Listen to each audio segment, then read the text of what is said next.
Verso 16, porque onde há testamento, isso é importante, onde há testamento, é necessário que intervenha a morte do testador.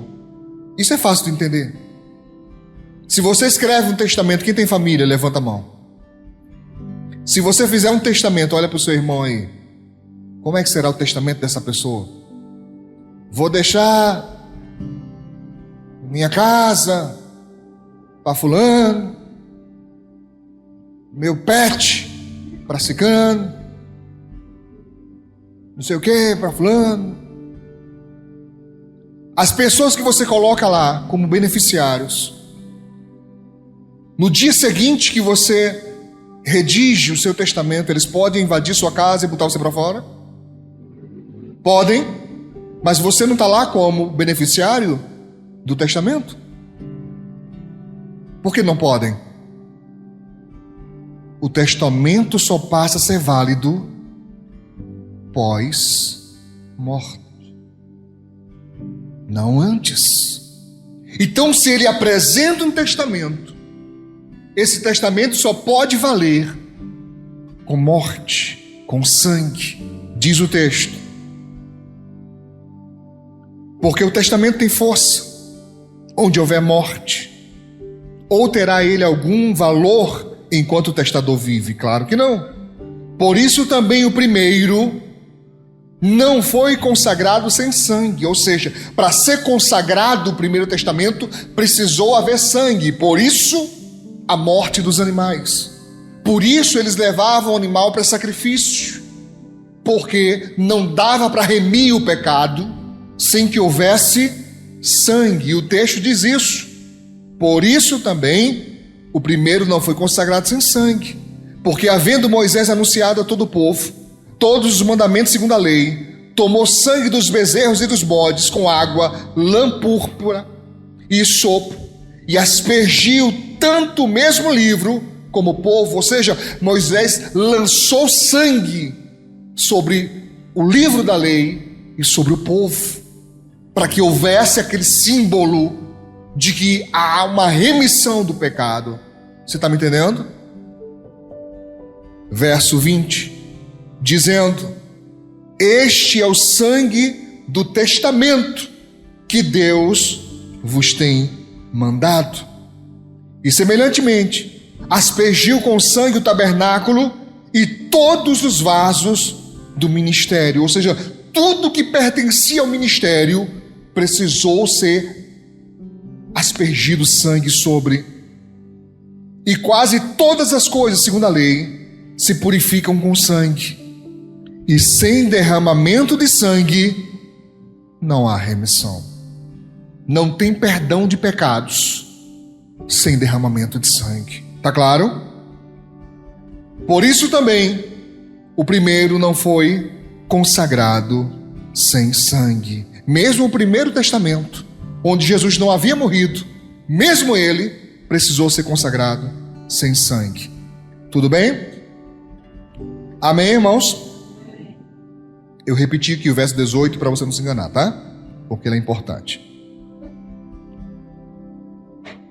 João capítulo 6, versos 53 ao 56 diz assim: Jesus, pois, lhes disse, falei do Antigo Testamento, da Velha Aliança, quero falar da Nova. João, Evangelho, capítulo 6, verso 53. Jesus, pois, lhes disse: na verdade vos digo, que se não comerdes a carne do Filho do Homem, e não beberdes o seu sangue, não tereis vida em vós mesmos. E aqui não é só o ato de respirar, não é só apenas a função mecânica do bater do coração, não está falando apenas de ter as faculdades mentais em ordem. Essa vida aqui é vida eterna, isso é importante. Amém, irmãos? Quem come a minha carne e bebe o meu sangue tem a vida eterna, e eu o ressuscitarei no último dia. Porque a minha carne verdadeiramente é comida e o meu sangue verdadeiramente é bebida. Quem come a minha carne e bebe o meu sangue, permanece em mim e eu nele. Isso é uma forma de expressão de aliança. Jesus está dizendo, a maneira que temos de manter entre nós uma aliança é esta. Você come a minha carne, isso não é literal. E entenda, também não é só a Santa Ceia. Você pode entender comer a carne, comer o pão vivo, de se alimentar da palavra, de viver pela palavra, de praticar a palavra de Deus. Amém? Se você se alimenta do pão vivo, é evidente que está falando da palavra de Deus. Jesus é o pão vivo, mas ele também é a palavra. O João não diz isso. No princípio era o verbo ou palavra. E o verbo estava com Deus. E o verbo era Deus. Então, quando eu me alimento da palavra de Deus, eu estou me alimentando do próprio Deus. Dá para você entender isso? É me alimentando dele, é mantendo uma aliança. Não entenda alimento como devorar, como um tipo de canibalismo. Os judeus talvez pensaram isso, mas Jesus está falando de uma coisa espiritual, algo que eles não conseguiram compreender. É viver pela palavra, é praticá-la, é todos os dias se alimentar dela. Irmãos, olha, é incrível de perceber como as pessoas têm dificuldade com isso. Nós estamos vivendo em uma época onde todo o tempo somos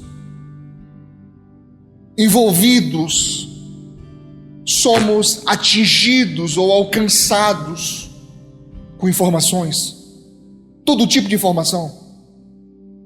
Você tem um celular na mão, computador, um tablet, um notebook, a TV, e todas essas telas você é exposto a informações o tempo todo, as que você não quis e ouviu por um acaso. Por exemplo, quando você está sentado numa recepção qualquer de alguma coisa e o pessoal põe uma TV ali, às vezes você nem quer ouvir aquilo, mas finda ouvindo, e aquilo começa a ser introjetado em você, e as pessoas vão ouvindo muito tipo de coisa, tipos de música, tipos de mensagem, mas percebe-se claramente que de propósito poucas são as pessoas que diariamente têm um devocional. Não, eu nem pedi para levantar a mão não, mas eu tenho certeza que poucas pessoas diariamente têm um devocional. Olha para mim, para aqui, irmãos, para cá. Um devocional. De todos os dias ler alguma coisa da Bíblia, de todos os dias fazer uma oração. Eu lembro com saudade, carinho da minha avózinha. Minha avó era muito religiosa, muito católica. Todos os dias, não importasse se ela estivesse saudável ou doente, mas todos os dias, às 18 horas, estava ela fazendo a prece dela. Todos os dias. Podia fazer sol, não, 18 horas não vai fazer sol. Podia estar chovendo, podia estar noite clara, não importa. 6 da tarde, estava ela. E botava os netos que tivesse perto dela, tudinho de joelho. Ela dizia, a gente tinha que repetir. Salve rainha, não sei o que, não sei o que. Não é? Eu não lembro bem mais, mas era algo por aí. Prece do católico. Pastor, mas a Bíblia não manda a gente ficar com repetição de palavras. Não, o mérito não é esse. Eu estou falando de alguém que de propósito se volta para o espiritual.